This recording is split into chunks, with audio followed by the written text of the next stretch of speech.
Alright, Western Front. This is Der Weltkrieg coverage. It's not terribly often that I give up on a game, I think. Well, no, but this was a huge event, and when it came down to it, it really wasn't my kind of game. It's not to say I didn't have fun. There's certainly periods in it that I really enjoyed. But there are other periods where the game dragged and it felt like all I was doing for months was fiddling pieces back and forth, shifting, and stuff like that. And it really didn't work out too well for me. Too few big decisions, too much effort spent on what were kind of bookkeeping tasks, but all done on counters with counters. Let's go to the components a little bit and talk about them. Get these core displays, and maybe they would have helped me. I find these things kind of make it more difficult for me to assess what's on the map, but I was having a lot of difficulty with that for other reasons. You've got, these are functional, turn track, displays to keep track of all your supply points, demoralization. It's kind of a shame there's only one combat results table. It would be nice if there were two. Of course, you could photocopy it. There's two different results tables for different times of the year, and the game definitely changes quite significantly with the second one because the results go up by a couple of points. It's enough that you can actually budge people out of the trenches. You've got two rule books that come with this particular one. The standard rules, they're well enough written. And there are issues with them, though, at least in this version. The silver edition that was online for a while tightens things up a little bit, and I think clears up most of the standard rules here. There's a little bit of weirdness about organization that made them hard to find things sometimes, but the standard rules aren't bad. You're talking only 20 pages, some of which are advertisements for all the different games in the series. So you're only looking at 18 pages of rules. Cut the front page off, call it 17. That's not a very heavy game for the basic rules. Then you come to the scenario booklet. And this is kind of annoying in the sense that, well, it's very annoying across the board. So it's not just scenarios. It covers specific rules that one would think sometimes are more general than the scenario that you're looking at. Some of them may not apply to all the boxes, to all the fronts, but things like gases, gas warfare, core, tanks, these are going to be showing up, I think, in any front. Maybe not so much the Balkan or the Near Eastern Front or Gallipoli, but you're going to see some of these, I think, on the East Front at all time throughout the game. I would rather have these in the standard rules in one comprehensive location. It's kind of weird to have them here. It's kind of annoying because they're placed kind of scattered. So you've got this little segment of rules, a number of pages after the Schlieffen scenario, which this was originally published as just the Schlieffen plan. Then, after those rules, you've got all the other scenarios set up. Then you've got the duration game, which to me is sort of the grand game, right? Well, this actually contains rules that I think you need for all the other roles. For example, demoralization is in there, I think.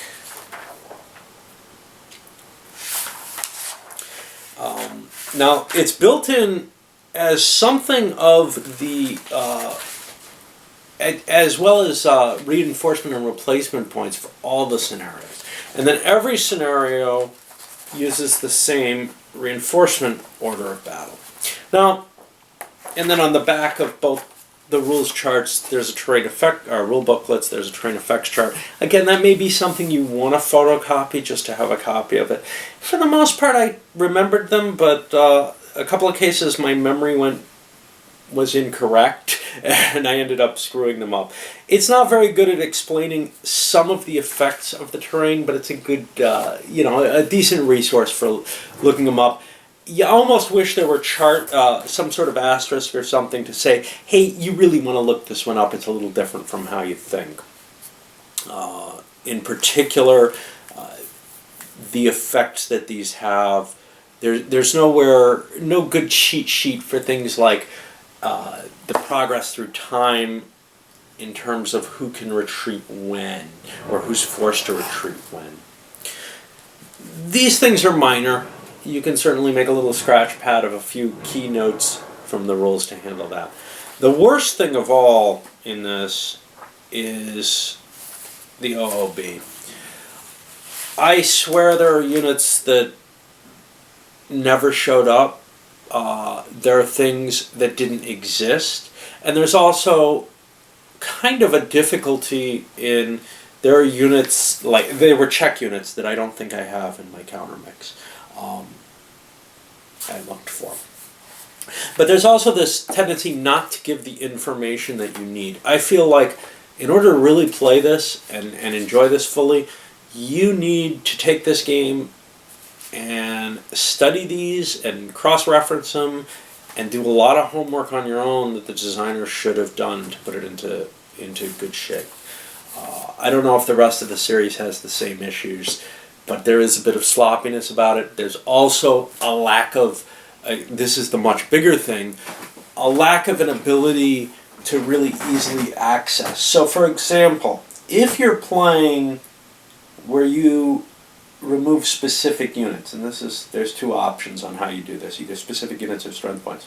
Well, you can hunt down the specific unit. That means looking through your entire map sheet for the withdrawal units.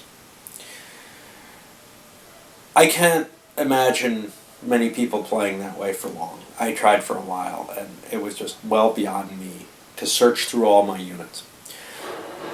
So then it gets to a point where you don't have, you're trying to withdraw a 6-4 infantry. Great, there are tons of 6-4 infantries. But there are cases where the unit is described as only its strength points. And then you're trying to withdraw a unit without knowing what the original strength was unless you can find the exact designation to indicate that. I think there's better ways of expressing that. You could say, withdraw this unit at strength 3-4, and then parenthetically say what its original base strength is, or whatever. There are a lot of conditions where I basically had to hunt down the unit to try to find out, and then I eventually said the hell with that. So the biggest headache I had in the game had to do with the OOB. The same booklet and its organization with rules kind of stuffed in between scenarios, and the concept which I kind of ignored because I didn't see any examples where it had to be paid attention to, which was that there are special rules for the scenarios built into the scenario rules. So as you enter each period in the campaign, you're supposed to be looking up and finding specific rules to the scenarios. Those specific rules didn't seem to apply to the grand campaign, but there is a statement in the rule book that says you should be doing this. Maybe it's just a mistake. The map is one of the things that gets the most attention because you've got, and you can look at the playthroughs to see the whole thing, but you've got sort of terrain separated by hex sides. And in doing that, it creates a very disconcerting appearance. I've found that when you're actually playing it, it's not too bad. There are a couple of places around the cities and the urban centers that are hard to detect what they're meant to be. And you can kind of guess at them. In some cases, the urban centers or whatever are covered by the unit in a way that it's difficult to see what the terrain is. But that, again, it's like cities in other games. It often happens. So I don't have too much gripe about the map. That unique hex-side terrain gives some neat little options to the defenders and means that the angle of attack is particularly important. And you can look at the rules explanation to see exactly how that works.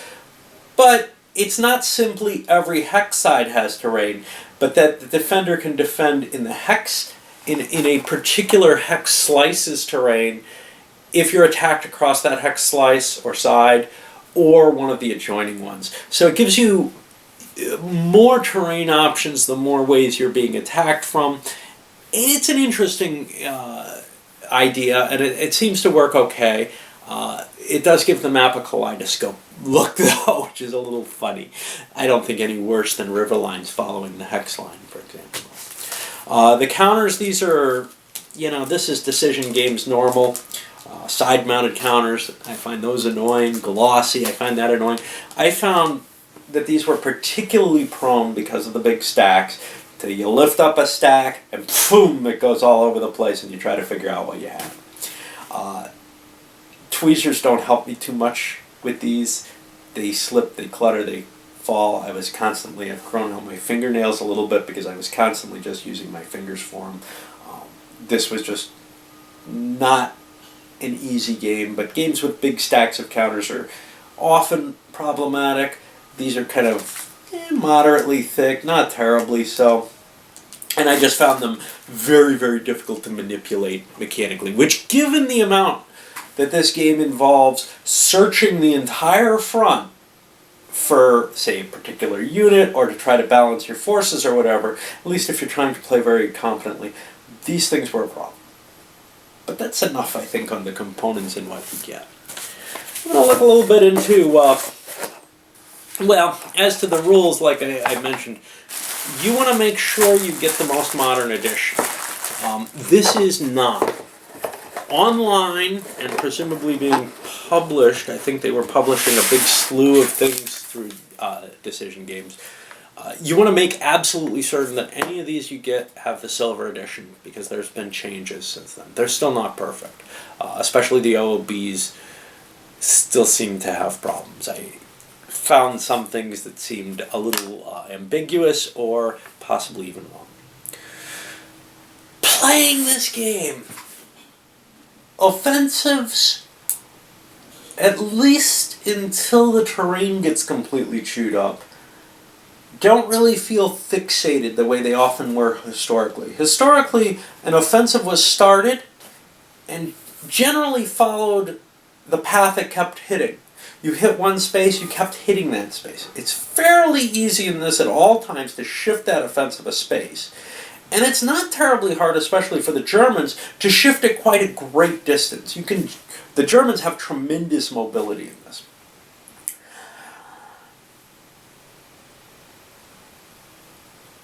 That contradicts some of my understanding of the war, which is that these offensives really did kind of channel into one target.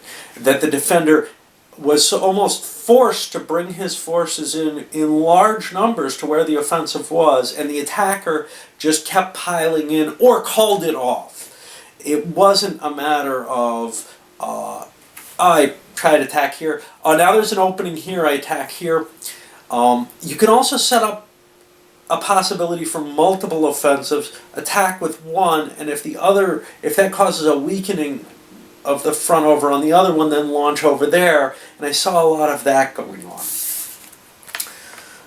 Again, that didn't feel terribly in conformance with my understanding of the war. I could be mistaken. One of the great objections I had with the board on it was that it's almost a strength point game. You have so much flexibility in terms of moving units around, in terms of shifting. If you have two stacks, you almost certainly can combine, can get whatever strength you want between those two, split between them. Right? So if I have 11 strength points in this stack and 3 in this, well, I can probably arrange it so I'm pretty close to 7 in each if I want. However, sometimes that involves calling on other units in other sectors to throw a little bit in. I don't think a lot of the game would be damaged if it were changed to a pure strength point game, and I think play would have been a lot easier. So the fact that you're maintaining these individual specific units, and I understand the desire for that. I always kind of look at strength point games with a little bit of suspicion. Hey, how much of a war game is that really if I only got 6 strength points? I really do understand the desire not to go that route, but this game was too much for me, I think, without that. Now, other people may be happy enough with that, because we found that I do not have the absolute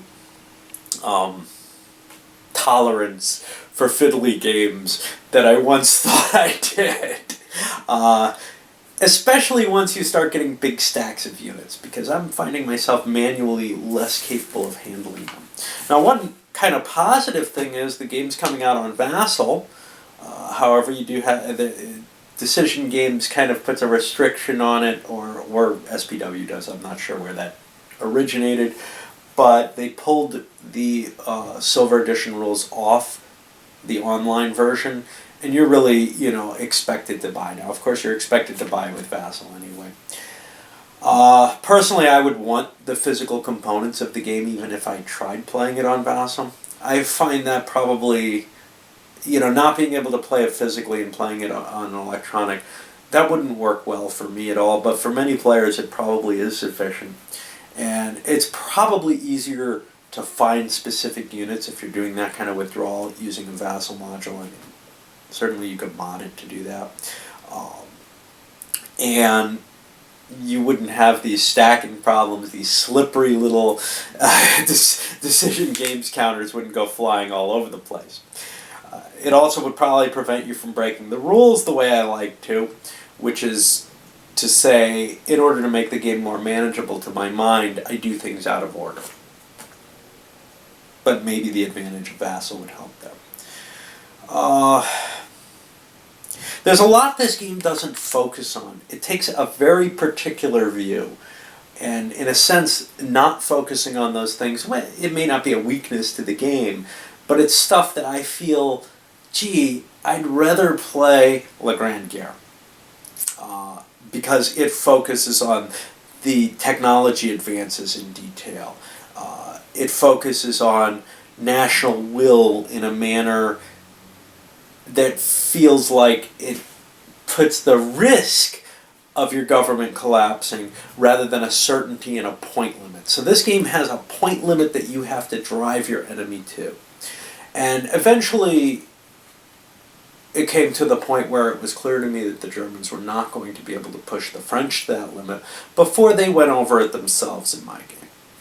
I called the game. I wouldn't call it Game of La Grande Guerre ever with certainty that one side or the other would win. I think it's kind of nice to have that slender chance, and I think it almost fits World War I, because, unlike World War II, say, because you had the French mutinies going on during 17. France was clearly almost out of the war historically. Granted, their armies didn't push forward, but in this game, the reason their armies don't push forward is largely one of, we know how much they can take, and we want to save that and then use it for the final push. In La Grande Guerre, you'd be choosing, yeah, I don't want to use the French, but if I absolutely have to, I'll throw them into an offensive because the chance is slight right now, or whatever, that they'll collapse due to a problem. I just find that that fixed number that you're aiming for in demoralization on your opponent a little bit less exciting, and putting you less in the position that, say, the real decision makers would have been in. Hey, yeah, let's push forward. We know the army's weak. We're not going to do it too hard, but yeah, not. Hey, I got 600 points left. I can do this much, There also seem to be no rules handling what I did in my game with the channel ports. Someone brought this up to my attention. You got the Germans sweeping the entire Channel coastline, An end run would not have been out of the question. Of course, you can kind of try to excuse that with, if the Germans had that much of the channel, they had the thing mined, and they could have put their navy into a position to threaten. Who knows? I think that's unlikely. I think the German Navy probably would stay where it was safer. But again, that's sort of outside the scope of this particular game. And that's kind of one of the factors about it. This game takes a view of, if you do everything historically, you'll get historical results. If you branch too far from history, there aren't opportunities necessarily, like invading the ports, to make your opponent pay. There are too many issues left out of the game. And that's along the lines of leaving air power out. Well, you're also that's no big deal. Air power has sort of this pervasive effect over the battlefield that's fairly limited. But when you question, well, wouldn't the British have been able to dominate those channel ports? And didn't that kind of affect German high command's desire not to push for them deeper in? Probably. All in all, what it reminded me most of was my playing of Anzio, the old Avalon Hill classic. Because in the end, and this is what I said in my intro, this is not a terribly complicated system, although it's got some neat and clever ideas. I like its use of a firepower table, for example. I always hate odds charts. But in terms of the amount of devotion to having the OOB there, the amount of fiddling required to get a hold of that, the fact that there isn't a lot of action going on the whole front, for the most part, and that's World War I for you, but as well as the Italian campaign. For the most part, you're looking to get that one little advantage and leverage it, but here you've got such a large scope of a front that it takes a lot of effort to play well. You have to be smoothing out your front as the defender, and place your pieces so that the attacker can't find that good place to grab onto, that better place. Because if they find it, they can make their breakthrough. And as the attacker, you're looking at all times, hey, is there some place I can get an advantage? It also comes down to a pure attrition game. You're just trying to increase the body count. It feels like terrain gains don't have the same kind of desirability that I think they did for the actual commanders. The commanders, at times, were trying to break the enemy army's will to survive, certainly from Verdun onward. But before that, terrain was an important consideration, and even after. And the army's morale, the actual army's morale, and demoralization I don't think really appropriately handles that, went up when they won battles and gained terrain, and it went down if they did not gain terrain. I'm not so sure how much this objective national will might change by that, but it feels like it did. Reports from the front that seemed too sparse were different from detailed reports of a victory, right? The detailed reports of a victory were, sometimes caused great celebration in some of the countries. The demoralization is less a matter of national will or army morale. What it really is modeling, it seems to me, is national economic exhaustion. That may be a separate factor. It's a factor that the campaign game certainly takes into account of terrain a little differently by adding different kind of production hexes, so you have manpower centers and stuff. This game, and I assume any single game in the series, doesn't do that. So you're left with this fixed number that you're going to say, well, if I hurt the enemy enough on this front, and some of it includes terrain and some other little aspects like headquarters and stuff, but most of it is how many guys did you kill?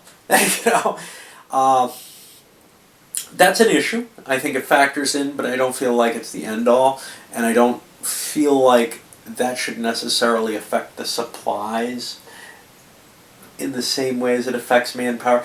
It feels like it's kind of glued together a little wrong. All of which would be okay, because in the end, this is a very, very, very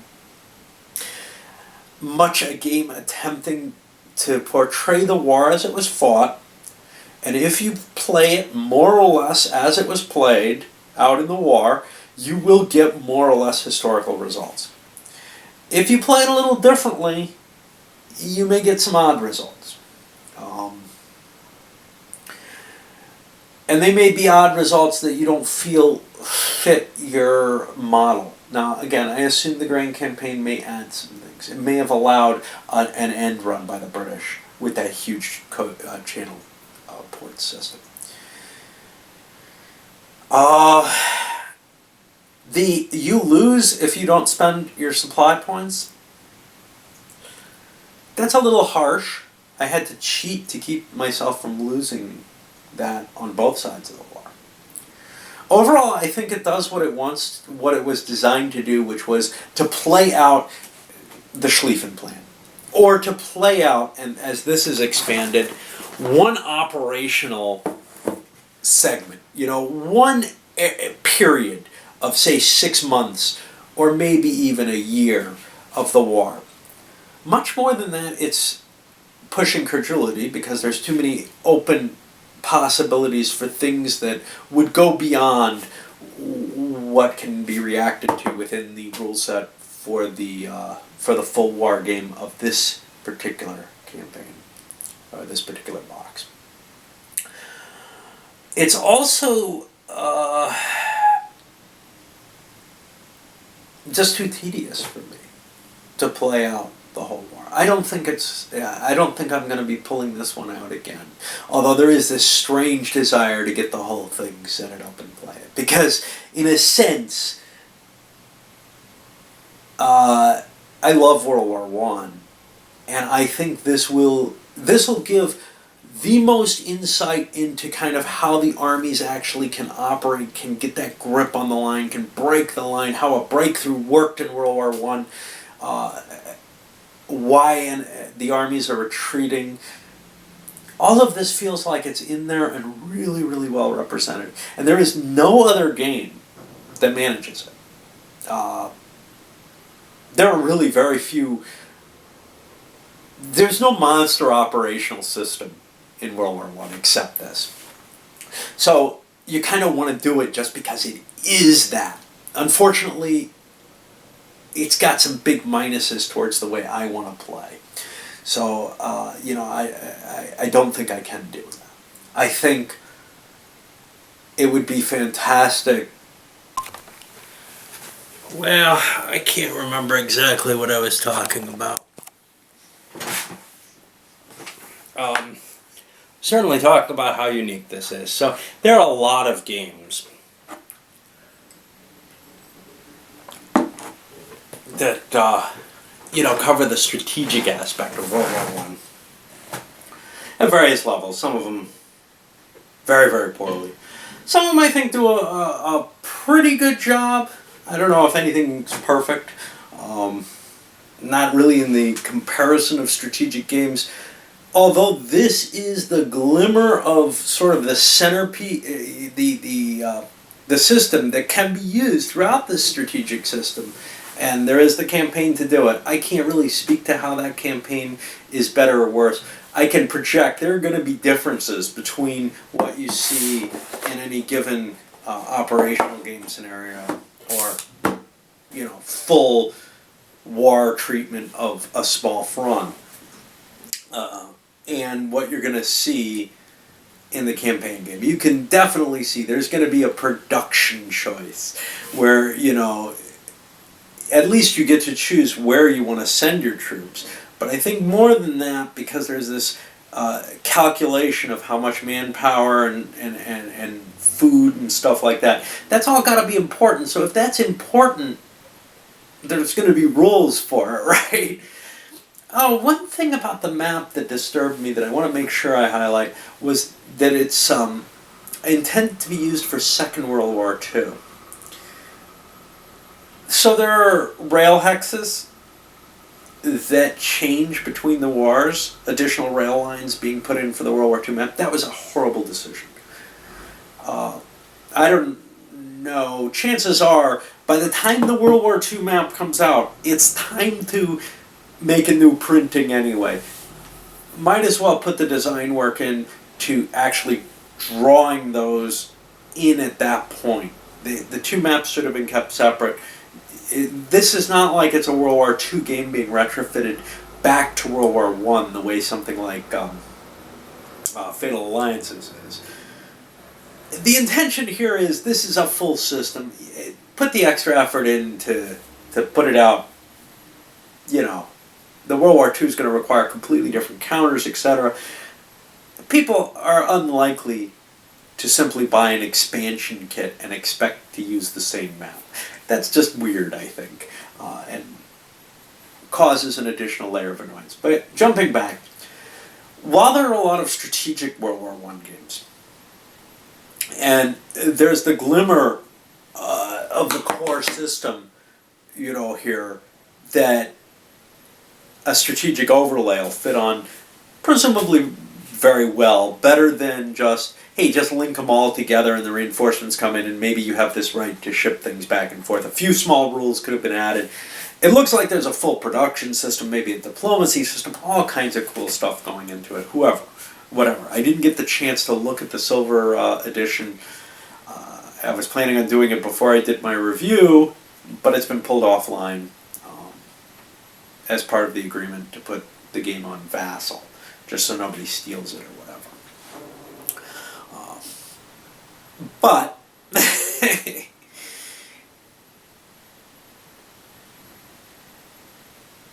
there are also a few games, a decent number, not a lot, it's not like World War II, but there are a few games that cover specific campaigns, battles even, during World War I.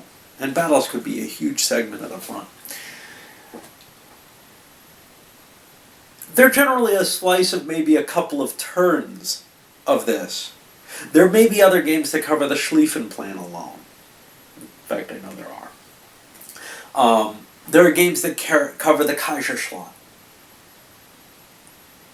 But this gives you a chance to slice into an era when there's very, very few games that cover on an operational level of the mid-war period, where really very little is happening. And you could see, that was very frustrating for me to play. It may not appeal to many people. There's a reason there aren't a lot of games on that. At an operational level. At the strategic level for La Grande Guerre, I love it. But at the operational level for the, well, even there are drags, but at the operational level, playing that out is probably not what too many gamers want to do, and that's probably shows why you have the Schlieffen Plan and the 1918 stuff, and everything in between there's very few games on. But this is one of the few systems, well, one of the few games, and the whole system is made up of games that give you this, that allow you to investigate and really look at that period, yet you're still getting more conventionally interesting situations. I just think it's a problem that the game doesn't manage to reduce the effort with a few decisions that I think could have made it a much smoother play. Primarily, the OOB needs serious reworking. Someday, I'm sure somebody's going to put out revised OOBs for this that, you know, are very helpful to people wanting to actually play the game, especially the whole thing. But as it stands right now, it's just really, really a tiresome task to figure out what's coming in, what's going out, the way it's laid out, the number of pages it takes up, and months go like this. I mean, a month should take an hour or less unless there's a huge offensive going on, like there was at the beginning and end of the war. even those huge offensives in the middle of the war tended to only be 1 or 2 attacks. So there's not a lot of time going on in those. However, and a single turn, if nothing's going on, could take 5 minutes, both sides. If it weren't for having to look through the OLB to figure out what's going on, pulling units out, swapping units in that may be the same strength, and really just having to juggle and smooth out your line and do all these calculations to figure out how to do that best so that you can maintain your line in the face of all these withdrawals and arrivals and all this, that, and the other. That all just becomes this humongous effort that drags it out tremendously. But the OOB is the thing that makes them not 5-minute turns. When you have to look up to try to figure out what the hell's going on, when you have to page back and forth to see, oh, how many supply points do I get this turn? When do I get replacement points? Through that same one booklet, that's kind of painful. So overall, the physical mechanical aspects, and even worse, the mental mechanical aspects of this game make it so that for me it's just not something that I'm liable to see to try again for the full war. I may be interested in playing a mid-war scenario, also because it covers the whole front. I'm sure there are other games that do, but the games that I have generally do not, unless they're strategic scope. So this is kind of in that OCS big scale, look at the entire front from an operational point of view. And it does it on one map, for the Western Front. A couple maps for the Eastern Front. Excuse me. Which I think works fairly well. But you've got these huge stacks of counters, which is a negative for me. And a number of other things. So, this is something you're going to have to look through. If it sounds interesting to you, I hope you look through the playthrough, see how it works, and get some feel to make the decision. Because obviously, you can't just rely on my opinion. Some of the things that I disliked about it were purely my personal experience. And things kind of conjoined, So all that mechanical manipulation with those slickery little DG counters flying all over the place just added a level to the hassle. But overall, this was very, very fatiguing for me to do. And too much so for what I was getting out of it to continue, which is an unlikely event for me. However, I do think it's the best game in its, little space in the world. But there is, to my knowledge, nothing else that covers that. It would be, I think it would be made so much more easy to play mechanically and mentally if it were reduced to a pure strength point game. Alright, up it goes.